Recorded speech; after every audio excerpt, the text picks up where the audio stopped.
There's 8 different characteristics, but they're divided into 2 different groups. So the first 4 look at more of the acuity. Il y a 8 caractéristiques, mais elles sont réparties en 2 groupes. Les 4 premières concernent la gravité de l'état du patient et les 4 autres sa capacité. Par exemple, à quel point le patient participe aux soins, aux décisions, aux activités de la vie quotidienne.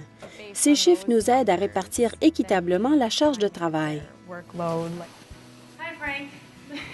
How are you doing? I have some Tylenol for you.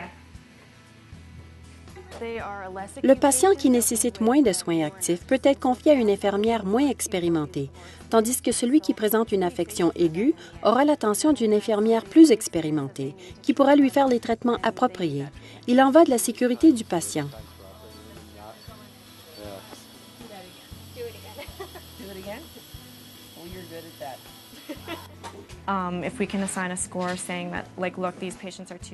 Si on obtient un score qui dit « Bon, ces patients sont trop malades pour le niveau de personnel qu'on a. Il faut alors plus de monde. » Les patients s'en porteront mieux parce que vous aurez plus de temps à leur consacrer.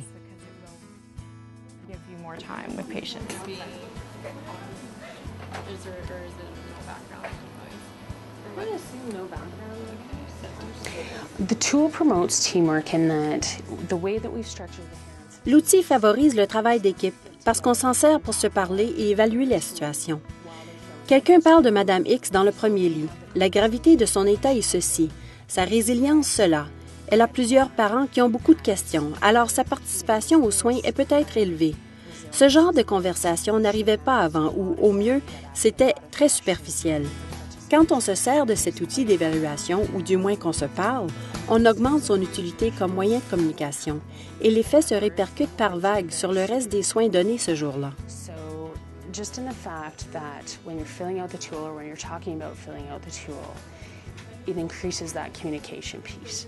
That communication piece ripples out to the rest of the care that's given that day.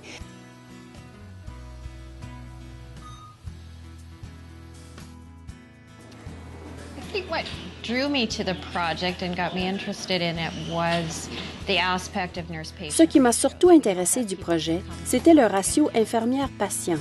On peut donner son 25 %, mais si la charge de travail est trop lourde, il est impossible d'atteindre les objectifs professionnels qu'on s'est fixés pour les soins aux patients. On rentre à la maison frustré de ne pas avoir réussi à donner le niveau de soins qui était vraiment nécessaire. Trop souvent, on fait ce qui est absolument nécessaire sans pouvoir faire ce qui nous a attirés vers les soins infirmiers. Aider les gens à passer à travers des moments difficiles. C'est ça, je pense, qui décourage les infirmières, le manque de temps pour le contact personnel. Aider les patients et les familles à s'en sortir. C'est ce qui nous attire vers les soins infirmiers.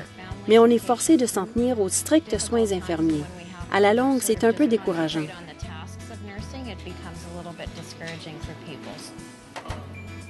Le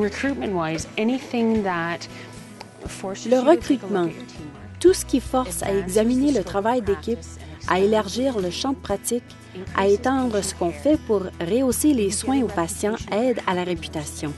Et le recrutement se fait tout seul. Pas besoin de faire quelque chose de particulier, la culture de l'unité parle d'elle-même.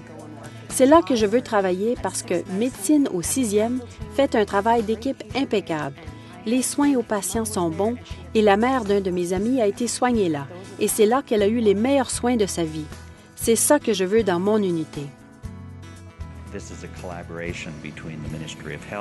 Ce projet est une collaboration du ministère de la Santé, du Syndicat des infirmières de la Saskatchewan et de la Régie régionale de la santé de Saskatoon. Il résulte d'une collaboration authentique de 3 partenaires qui s'investissent, financement, recherche, soutien logistique nécessaire pour que tout tombe en place. Cette collaboration unique est le moteur du projet.